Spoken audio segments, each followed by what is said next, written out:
Hi guys, I'm back. This is Pearly, and welcome back to Listen to Myself.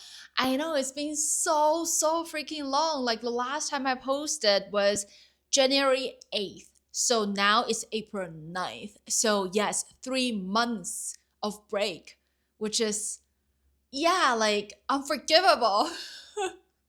So anyway, like this episode is gonna be like a casual chat with Pearly. So basically, I'm just gonna share with you about working holiday. Like because I basically stopped posting after I started my working holiday in France. So it's gonna be about what exactly I did the past 3 months about jobs and also about travel and also about stress. Now looking for a job in Paris and also a little bit of life crisis. Yes. So let's get started. I'm quite nervous right now because I just like it's been such a long time since I've do this like long talk facing camera, but yeah, I'll be fine. I'll be fine. So, what exactly have I been up to? Have Pearly been up to the past 3 months? Oh, by the way, I also updated things on my YouTube channel. So if you haven't checked it out, you can go check that out. But anyway, in this episode, it's gonna be a more detailed talk. Basically, just me rambling about what I've been doing exactly the past 3 months in France. So let me first talk about January and February. So basically, I when I was back in Taiwan last year, I found a job in a village uh, in on the French Alps called Bouillonson.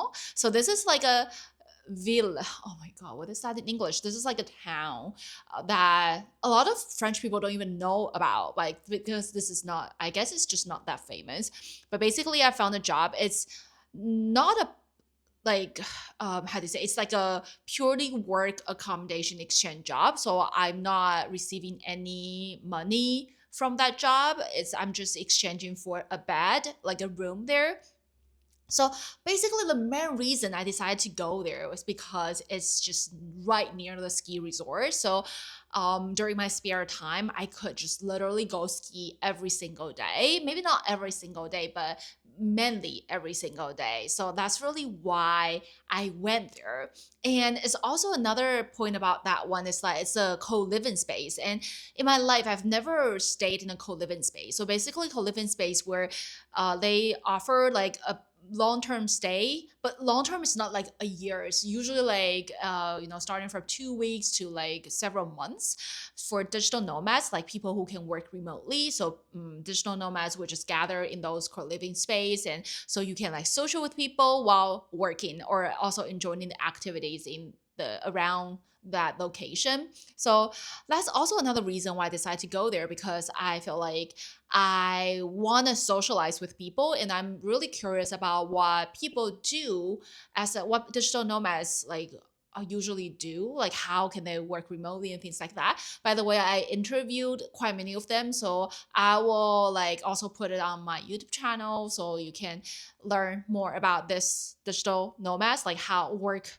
remotely kind of this world a bit more through the video that I will upload, hopefully like very soon.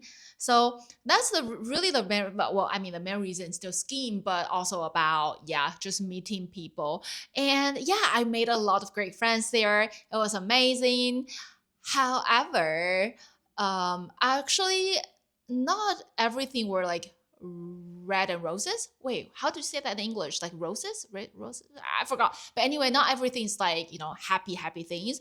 I actually didn't really get along well with my boss in that co-living space.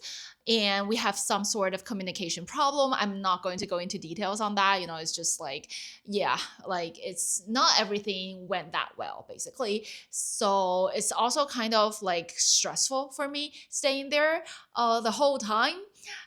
So that's about it. That's what I did in February and January. But overall it was a very nice experience. Like I think like the people, they're really worth the whole experience, because I made a lot of great friends, and some of them I'm pretty sure they will just become my long-term friends in life, which is sometimes I think making, after you graduated from school, making friends become kind of difficult, especially friends that you can actually be in touch with for a long time, those like lifelong friends. I feel like it became just quite difficult to meet this kind of people, maybe because like after you grew up, the more the older you got, you know what kind of person you get along with more, like you know yourself more, so you know what kind of person you get along with, so you have basically higher standards, I guess. And also you have less energy in general to socialize, I feel like. So it's just harder to find people that you really vibe with. But I think I'm like super lucky that I got to make some really good friends in Buyeonsong, in that co-living space. So it's very nice. And March, the first 10 days of March, I actually went on a sort of like a business trip in Switzerland. And this is really the coolest thing that I've ever done in my life. The thing is, I was actually hosted by two ski resorts in Switzerland. One is in St. Moritz area, and one is in Davos clusters areas. And like if you already checked my latest YouTube video, like I'm like just super passionate about skiing in general. I just love it so much, and I can sacrifice a lot of things in my life to go on a ski trip. But of course, like this trip is not, I'm gonna sacrifice anything. It's really just my dream trip, because I've always wanted to ski in different parts of the world, especially Switzerland, because I mean, it's Switzerland. It's Switzerland. Like, no need to say more. It's Switzerland. And I thought, I would only be able to go there when I am older, because when I have more money. But yeah, so basically, yeah, like a lot of my friends were curious about how did I get hosted by those two ski resorts. And the thing is, actually, I I thought in the beginning, I thought the whole idea was crazy, because actually they went to Taiwan for like to do like introduction, like promotion session about their ski resorts, and the two managers were also there.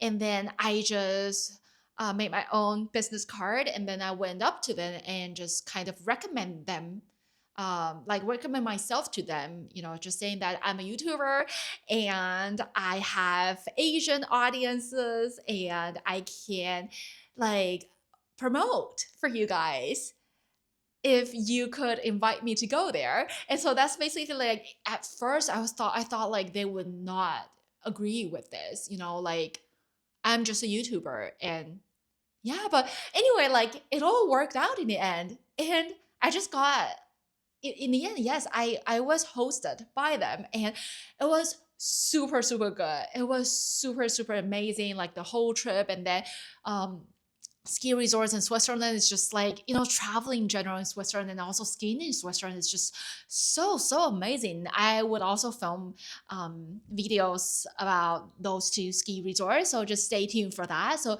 basically, like I went there and then just do make videos for them, and then in exchange for accommodation and also lift pass there, and also the transportation. So it's super good, because if I like just I would not be able to afford that myself. So I just like I for that moment when I got that opportunity, I think it's just like, wow, I just felt like my hard work the past 2.5 years doing this like YouTube and social media thing is just so worth it. Like, I love sharing with you guys, but also it's a lot of hard work behind. Like I spend countless hours editing.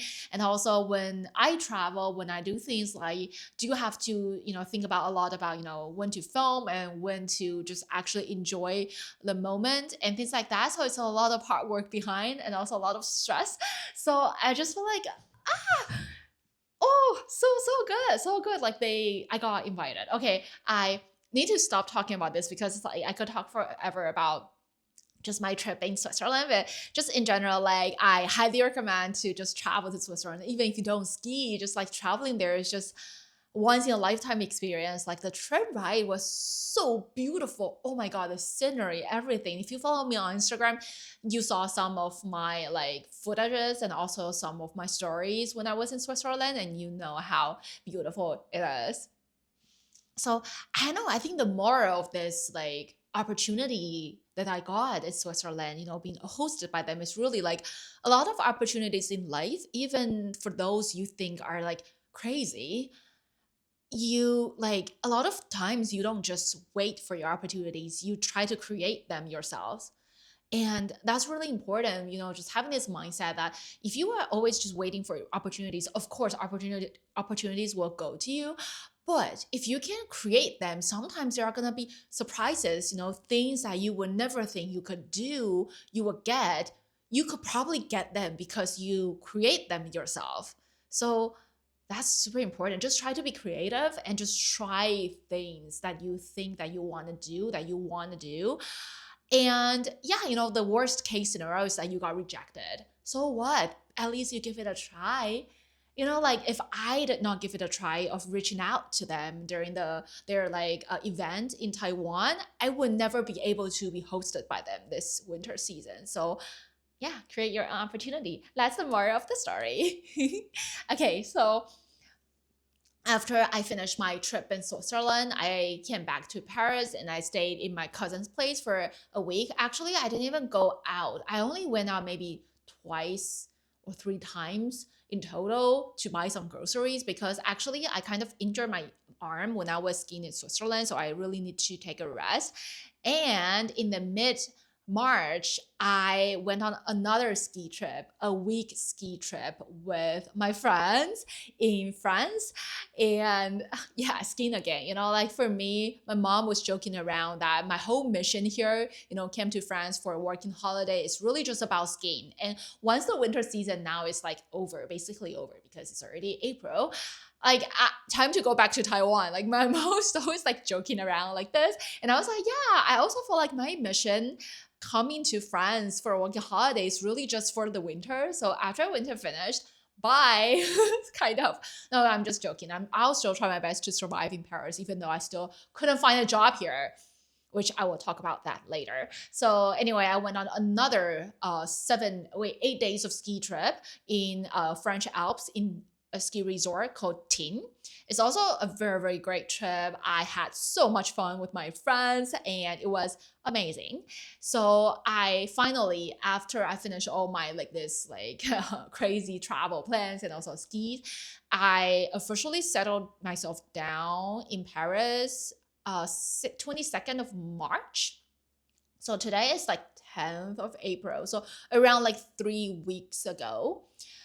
And since then, I have been trying to look for a job. If you have been following my Instagram, like I have been looking for a job since then, and I still couldn't find one. Well, actually, like you might be wondering, so what kind of job am I looking at? So, well, first, the part-time job is my priority. I really don't want to look for a full-time job because I also want to create content and I need time to do that. I also want to explore Paris or maybe go on like some small trips here and there. So it just doesn't make sense for me to do a full-time job. And also I think the whole reason why I'm looking for a part-time job, not like just like stable full-time in a company job, it's really because I want the flexibility. So if my part-time jobs become full-time job in a restaurant, let's say, it just kind of doesn't make sense for me. I mean, only in the case that if it's a job part-time, if it's like a service job that I really wanted to do, then maybe I would go for a full-time job. But other than that, I just don't want to work full-time because it's gonna be occupying a lot of like my time every week if it's like a full-time job. So I'm basically looking for like a part-time job that with the maximum around like 20 to 25 hours per week of commitment. That's my ideal scenario, but now I couldn't find a job, so I kind of like starting to compromise a little bit of my standard. And you might also be wondering, so what kind of part-time job am I looking at? So in the beginning, I didn't really have any plan about my job situation after I came back to Paris. Like just like what I've just mentioned, my whole mission, my whole aim, my whole goal coming to France is really for the winter season. So I got everything during my winter season planned out. My work accommodation exchange job in Briançon. Oh, I forgot to share with you guys. So when I back in Briançon, the work accommodation exchange things. So my main job there was cleaning up the kitchen 3 times a day, and also cook for around like a group of 10 to 15 people once per week. And let me tell you, cooking for a group of 15 people is super stressful. It's a lot of work, like a lot of work. Oh my God, just by recalling that time, it's just like, oh, I feel so tired. But I mean, like, it's really, really nice to see, people smiling after they eat your lunch. And then it's just nice to serve people in general. But it's just like, I need to do all the grocery shopping myself. It's super heavy, and then cook things. A lot of times, like my friends in the co-living space came to help me to cook, which I really appreciate. Otherwise, I would not be able to finish everything myself, cooking for 15 people. But anyway, that's basically my main job at that time.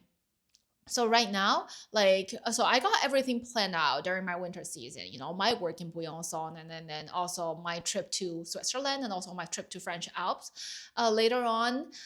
And I got nothing planned for after I came back to Paris, since the start of April.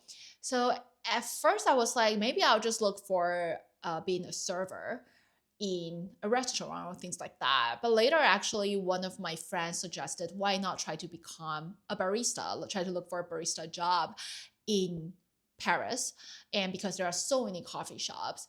And I actually had some prior experiences as a barista, like, just making coffee for people before, but really not that extensive experience.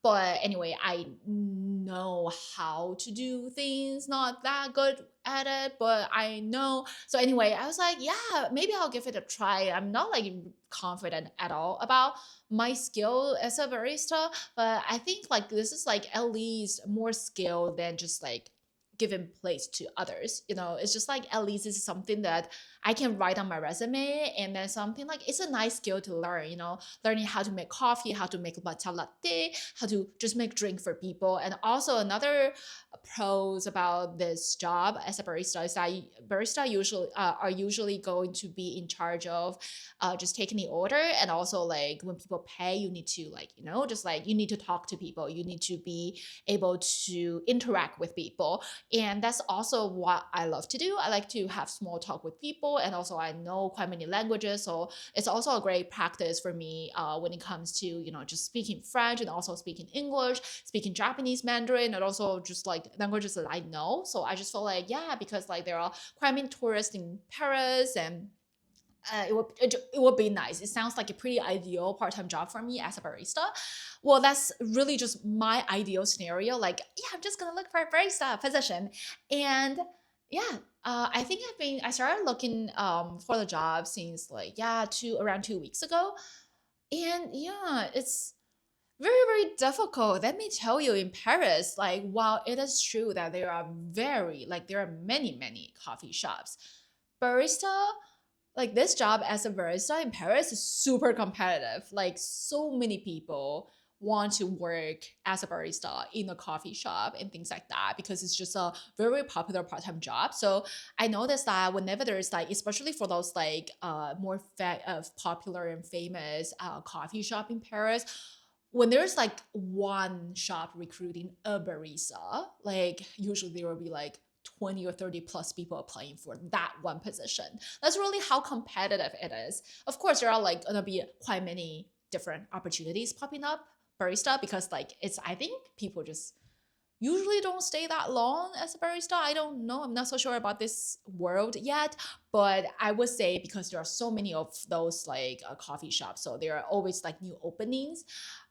However, it's still very difficult to get in, because sometimes when after a day you notice that there's a opening, like the day after it was closed because there are too many people apply for that position. So yeah, after like a few weeks into this, I realized I'm just competing with so many people who wanted to work in the coffee shops. And yeah, I mean, the reason like felt like at first in this like job hunting things, I felt quite stressful, especially when I first applied to the first coffee shop that I wanted to work at. And I because I need to wait for around 2 days for a respond, and I also share that with you guys on my Instagram stories if you followed that. So I basically wasted 2 days of my mental space and energy on worrying about what if I got rejected and things like that. And yeah, in the end I got rejected, but it just doesn't make sense to spend a lot that much of mental energy and time to be worrying about something you cannot control. And right now, I think mentally I'm becoming more robust, and then I'm more used to it, which is nice, like it's just something that you just got better. Like right now, it's really like even if I got rejected, it's okay, it's not the end of the world. I can keep looking and it's just gonna be fine. Yeah, so like I think now mentally I'm more prepared and I'm more I know how to deal with this kind of rejection much better. So I think that's definitely nice.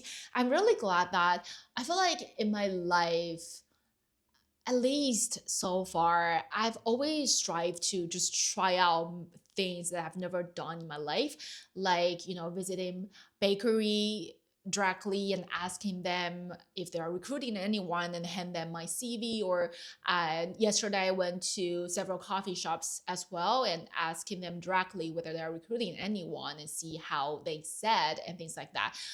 I'm really glad that a lot of things, like even right now, I'm like 28 years old. I feel like a lot of people maybe they stop trying new things because they feel like they're older. They are a bit afraid of trying new things anymore, or they are afraid of got rejected, or because I don't know, they're already like quite stable in what they are doing. But for me, I just love just keep trying new things and doing things that I've never done in my life before, like looking for a part-time job. I've never really done this even as a student, because when I was a student, I studied very hard and my parents are very supportive. So they just like want me to focus on studying, which what I did at that time, and I was super grateful because yeah, I'm quite good at studying. So I also learned a lot of things. But right now it's like, yeah, I'm 28 years old and I'm trying to look for a part-time job, and yeah, it's like fun. Like now I think I learned to enjoy the process much more, this process of looking for a part-time job. And of course, like because like well like mainly because like my parents are very supportive, especially my dad. So he's like definitely like helping me financially with my rent right now. So that's why I can have more like kind of peace of mind when it comes to searching for a part-time job. That's basically what I have been doing since I got back to Paris. And lastly, I just want to talk a bit. Oh, it's getting too long this episode. I want to talk a bit about life crisis that I got lately. So, hmm, I feel like I don't know what I want to do with my life right now.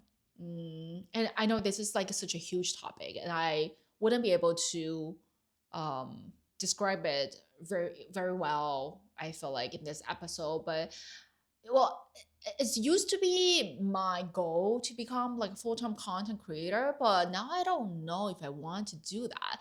Like I want to keep creating content for sure, but I don't know if I want it to be my full-time things. Because sometimes I feel like being a full-time creator, if you don't have like a core thing that really enjoy doing, for example, you really love filming, you really love editing, or you are really into just making cinematic film, or like I don't know, if you don't really have a focus or like fashion and things like that, then I feel a bit quite empty. And maybe also because of, I'm quite lost when it comes to what contents to create. So that also add on my anxiety of I'm just not so sure if I want to do content creation full time. And I talked about it already a little bit in my previous video, not the newest one, but the previous one about my life update. And I have been talking about this basically the past year. So I'm going to stop talking about this because Yeah, I've already mentioned too many times about how kind of lost about my content, but I think I'll figure it out. Wait, did I already say this line a year ago that I would figure it out, but I still haven't figured it out even a year after? Yeah, maybe. But I mean, no, life is like that. So it's like, yeah, I'll be fine. Yeah, I'll be fine. And also like this winter, because I ski so many days and so much, I feel like in total I probably ski like 17 days. Yeah, not like 17, but 70, 60 or 70 days this season, which is crazy. So it really like made me realize all over again how much I love skiing and how much I love winter landscape and winter sports and the nature in general. So I just feel like it's nice to keep it as a hobby, but it would also be nice to do my work related to this field. So I'm also trying to think about that. I don't know. I just feel like lost, life crisis. Yes. Yeah. hmm So yeah, I just feel like in general a bit. I feel like my life is a bit messy and it's a bit empty, and there are quite many things that I wanted to do, but I'm also at the same time searching for things that I want to do, and also trying to just make money because I'm not making I'm making very little money out of my social media right now, and yeah, just hard. And my mom, we were just like joking around. Yeah, if I couldn't make any money, then I just need to go back to Taiwan. Yeah, honestly, like I'm just gonna leave and go back to Taiwan because like the rent is fucking expensive here. And yeah, so we'll see. Yeah, still have some time to do this, but we'll see how it goes. Like my French working holiday visa lasts for a year, but like I'm not like I'm not I wasn't planning to, like I have to stay in France for the whole year. It's not like that. If I don't feel like it, or if a new opportunity or plan pop up, then I would be totally fine to leave. And okay, I'll just briefly talk about this in the last like 1 or 2 minutes. Like Paris, about Paris. Well, last year I was also here, if you still remember that I stayed here for 2.5 months last year in Paris, and at that time I love Paris, like totally in love with Paris.